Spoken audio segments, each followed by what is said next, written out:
नमस्कार दोस्तों, स्वागत है आपका अपने YouTube channel genius mathematics centre में। आज हम लोग बिहार बोर्ड क्लास 10th के लिए ऑब्जेक्टिव क्वेश्चन फिजिक्स का देखेंगे, जो चैप्टर 1 से प्रकाश का परावर्तन और अपवर्तन से लिया गया है। चलिए स्टार्ट करते हैं। सबसे पहला क्वेश्चन है, प्रकाश के परावर्तन के कितने नियम हैं। ऑप्शन ए में है 1, ऑप्शन बी में 2, ऑप्शन सी में 3, ऑप्शन डी में 4। तो प्रकाश के परावर्तन के कितने नियम हैं? तो प्रकाश के परावर्तन के 2 नियम हैं। क्वेश्चन नंबर आगे 2, किसी कार का अग्रदीप में कौन दर्पण होता है? किसी कार के अग्रदीप में कौन सा दर्पण होता है? ऑप्शन ए में है अवतल दर्पण, ऑप्शन बी में है वायु, ऑप्शन सी में है उत्तल दर्पण, ऑप्शन डी में है समतल दर्पण। तो कार के अग्रदीप में कौन सा दर्पण होता है? तो कार के अग्रदीप में अवतल दर्पण होता है। ऑप्शन ए करेक्ट हो जाएगा। क्वेश्चन नंबर आगे 3, निम्न में से किसका आवर्तनांक सबसे अधिक होता है? ऑप्शन ए बर्फ का, ऑप्शन बी हीरा का, ऑप्शन सी कांच का, ऑप्शन डी इनमें से कोई नहीं। तो हीरा का अपवर्तनांक जो होता है, इनमें हीरा का अपवर्तनांक वह सबसे अधिक होता है, 2.42 होता है। क्वेश्चन नंबर आगे 4, निम्न में किस माध्यम में प्रकाश की चाल सबसे अधिक होती है? किस माध्यम में प्रकाश की चाल सबसे अधिक होती है? पानी में, लोहा में, निर्वात में, कांच में। तो निर्वात में जो है प्रकाश की चाल सबसे अधिक होती है। तो निर्वात में प्रकाश की चाल 3 × 10⁸ मीटर प्रति सेकंड होती है। निर्वात में प्रकाश की चाल 3 × 10⁸ मीटर प्रति सेकंड होती है। यदि ध्वनि का चाल पूछता किसमें अधिक होगा, तो ध्वनि का चाल सबसे अधिक लोहा में होता है, सबसे अधिक लोहा में।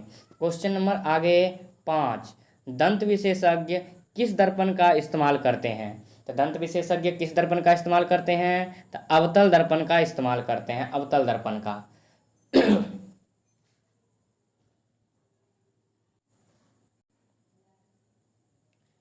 क्वेश्चन नंबर आगे 6, कौन सा लेंस अपसारी भी कहलाता है? तो किस लेंस को अपसारी लेंस कहते हैं? अवतल लेंस को, उत्तल लेंस को, समतल लेंस को, या किसी को नहीं?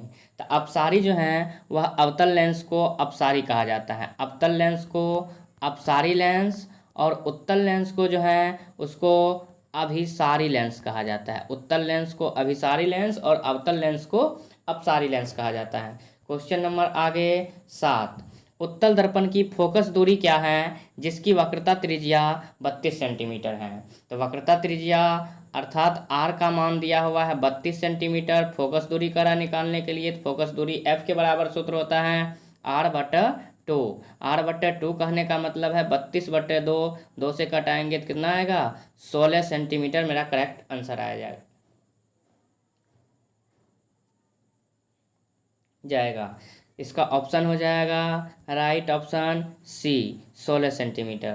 क्वेश्चन नंबर आगे 8, यदि किसी बिंब के प्रतिबिंब का आवर्धन ऋणात्मक है तो उस प्रतिबिंब की प्रकृति क्या होगी? बिंब अर्थात आवर्धन अर्थात वस्तु का जो प्रतिबिंब है वह आवर्धन। ऑप्शन ए वास्तविक और उल्टा, ऑप्शन बी वास्तविक और सीधा, ऑप्शन सी आभासी और सीधा, ऑप्शन डी आभासी और उल्टा। तो इसका राइट आंसर हो जाएगा ऑप्शन ए वास्तविक और उल्टा, वास्तविक और उल्टा। क्वेश्चन नंबर आगे 9, निम्न में से किस लेंस की फोकस दूरी धनात्मक होती है? तो किस लेंस की फोकस दूरी धनात्मक होती है? ऑप्शन ए अवतल लेंस, ऑप्शन बी उत्तल लेंस, ऑप्शन सी दोनों, ऑप्शन डी इनमें से कोई नहीं। तो उत्तल लेंस की जो फोकस दूरी होती है वह धनात्मक होती है। उत्तल लेंस की फोकस दूरी धनात्मक, जबकि अवतल लेंस की फोकस दूरी की बात करें तो वह ऋणात्मक होती है। क्वेश्चन नंबर आगे 10, चिन्ह परिपाटी के अनुसार दर्पण के सामने रखे गए बिंब दूरी होती है। तो दर्पण के सामने रखे गए बिंब दूरी जो होता है वह हमेशा ऋणात्मक होता है, ऋणात्मक। क्वेश्चन नंबर आगे 11 में कह रहा है किसी लेंस द्वारा उत्पन्न आवर्धन का एसआई मात्रक क्या होता है? तो लेंस द्वारा उत्पन्न आवर्धन का जो मात्रक होता है मीटर, सेंटीमीटर या मिलीमीटर या मात्रक विहीन। इसका राइट आंसर हो जाएगा मात्रक विहीन। लेंस द्वारा उत्पन्न आवर्धन का मात्रक नहीं होता है। क्वेश्चन नंबर आगे 12 में कह रहा है प्रकाश एक रूप है। तो प्रकाश किसका रूप है? शक्ति का, ऊर्जा का, कार्य का, बल का। तो प्रकाश जो है वह ऊर्जा का रूप है, प्रकाश ऊर्जा का रूप है। क्वेश्चन नंबर आगे 13, निर्वात में प्रकाश की चाल क्या होती है? निर्वात में प्रकाश की चाल क्या होगी? 3 × 10⁸ मीटर प्रति सेकेंड, 3 × 10⁸ सेंटीमीटर प्रति सेकेंड, 3 × 10⁵ किमी प्रति सेकेंड, 3 गुना 10⁻8 किमी प्रति सेकेंड। तो इससे पहले भी हम बता चुके हैं 3 गुना 10⁻8 मीटर प्रति सेकेंड जो है वह प्रकाश की चाल निर्वात में होती है। क्वेश्चन नंबर आगे 14 में कह रहा है वायु में प्रकाश की चाल निर्वात की अपेक्षा होती है। तो वायु में प्रकाश की चाल निर्वात की अपेक्षा क्या होती है? कम, ज़्यादा, समान या इनमें से कोई नहीं। तो वायु में जो है प्रकाश की चाल निर्वात की अपेक्षा वह कम होती है, कम। क्वेश्चन नंबर आगे 15, अवतल दर्पण में किसी वास्तविक और उल्टे प्रतिबिंब के लिए आवर्धन होता है। तो वास्तविक और उल्टे प्रतिबिंब के लिए आवर्धन क्या होता है अवतल दर्पण में? ऋणात्मक, धनात्मक, अनंत या शून्य। तो इसका राइट आंसर हो जाएगा हमेशा ऋणात्मक होता है, ऋणात्मक। क्वेश्चन नंबर आगे 16, अवतल दर्पण में आभासी और सीधे प्रतिबिंब के लिए आवर्धन क्या होगा? तो अवतल दर्पण के लिए आभासी और सीधे प्रतिबिंब के लिए आवर्धन क्या होता है? ऑप्शन ए ऋणात्मक, बी धनात्मक, सी अनंत, डी इनमें से कोई नहीं। तो इसका राइट आंसर हो जाएगा ऑप्शन बी धनात्मक होता है। क्वेश्चन नंबर आगे 17, माध्यम बदलने से प्रकाश का वेग बदलना कहलाता है। माध्यम बदलने से प्रकाश का वेग बदलना क्या कहलाता है? तो इसका ऑप्शन देखते हैं, आवर्तन, अपवर्तन, परावर्तन, आवर्धन। इन चारों में से कौन होगा? तो इसका राइट आंसर हो जाएगा ऑप्शन बी अपवर्तन। क्वेश्चन नंबर आगे 18, किसी अवतल लेंस के लिए फोकस दूरी होती है। तो अवतल लेंस के लिए फोकस दूरी क्या होती है? तो अवतल लेंस के लिए फोकस दूरी ऋणात्मक, धनात्मक, शून्य या कोई नहीं। तो हमेशा ऋणात्मक होती है अवतल लेंस के लिए फोकस दूरी। क्वेश्चन नंबर आगे 19, विरल माध्यम से सघन माध्यम में जाने पर किरणों का झुकाव होता है। विरल माध्यम से सघन माध्यम में जाने पर किरणों का झुकाव होता है अभिलंब से दूर, अभिलंब की ओर, दोनों, इनमें से कोई नहीं। तो किधर झुकाव होगा? तो इसका राइट आंसर हो जाएगा अभिलंब की ओर। विरल माध्यम से सघन माध्यम में अभिलंब की ओर, अगर सघन माध्यम से विरल माध्यम की ओर जाता तब वह अभिलंब से दूर हो जाता, अभिलंब से दूर। क्वेश्चन नंबर आगे 20, समतल दर्पण में कैसा प्रतिबिंब बनता है? वास्तविक प्रतिबिंब, आभासी प्रतिबिंब, ए और बी दोनों या इनमें से कोई नहीं। तो कैसा प्रतिबिंब बनता है? तो हमेशा आभासी प्रतिबिंब समतल दर्पण में बनता है। क्वेश्चन नंबर आगे 21, कौन दर्पण हमेशा सीधा और आकार में वस्तु के बराबर प्रतिबिंब बनाता है? समतल दर्पण, उत्तल दर्पण, अवतल दर्पण, परवलयिक दर्पण। तो समतल दर्पण जो है वह हमेशा सीधा और वस्तु के बराबर प्रतिबिंब बनाता है। क्वेश्चन नंबर आगे 22, उत्तल दर्पण में किस प्रकार का प्रतिबिंब बनता है? तो उत्तल दर्पण में किस प्रकार का प्रतिबिंब बनता है? वास्तविक, आभासी, वास्तविक और आभासी दोनों या उल्टा? तो उत्तल दर्पण में हमेशा आभासी प्रतिबिंब बनता है, आभासी प्रतिबिंब हमेशा बनता है। क्वेश्चन नंबर आगे 23 में कह रहा है वस्तु का हमेशा सीधा प्रतिबिंब बनाने वाला दर्पण कौन है? तो कौन दर्पण हमेशा सीधा प्रतिबिंब बनाता है? समतल और उत्तल, उत्तल और अवतल, समतल और अवतल या कोई नहीं। तो इसका राइट आंसर हो जाएगा समतल और उत्तल दर्पण जो है वस्तु का हमेशा सीधा प्रतिबिंब बनाता है।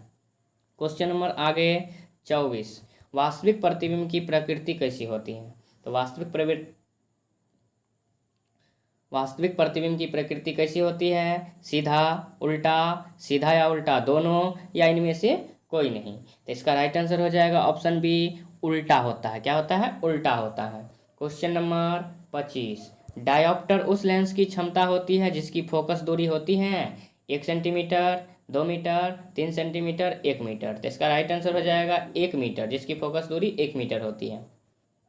क्वेश्चन नंबर आगे 26, निम्नलिखित में से प्रकाशिक माध्यम कौन है? तो प्रकाशिक माध्यम कौन है? लकड़ी, शीशा, मिट्टी, तांबा। तो शीशा जो है इसमें से प्रकाशिक माध्यम है। क्वेश्चन नंबर आगे 27, उत्तल लेंस में जब बिंब फोकस और लेंस के बीच हो तब प्रतिबिंब बनता है। तब प्रतिबिंब कहाँ बनता है? काल्पनिक और सीधा, काल्पनिक और उल्टा, वास्तविक और उल्टा, वास्तविक और सीधा। तो प्रतिबिंब जो बनता है वह हमेशा काल्पनिक और सीधा बनता है, काल्पनिक और सीधा। क्वेश्चन नंबर आगे 28 में कह रहा है गोलीय दर्पण की वक्रता त्रिज्या 40 सेंटीमीटर है तो फोकस दूरी क्या होगी?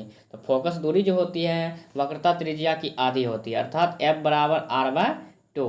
तो 40/2, 2 से कटाएंगे तो कितना आएगा? 20 सेंटीमीटर। करेक्ट आंसर हो जाएगा ऑप्शन सी।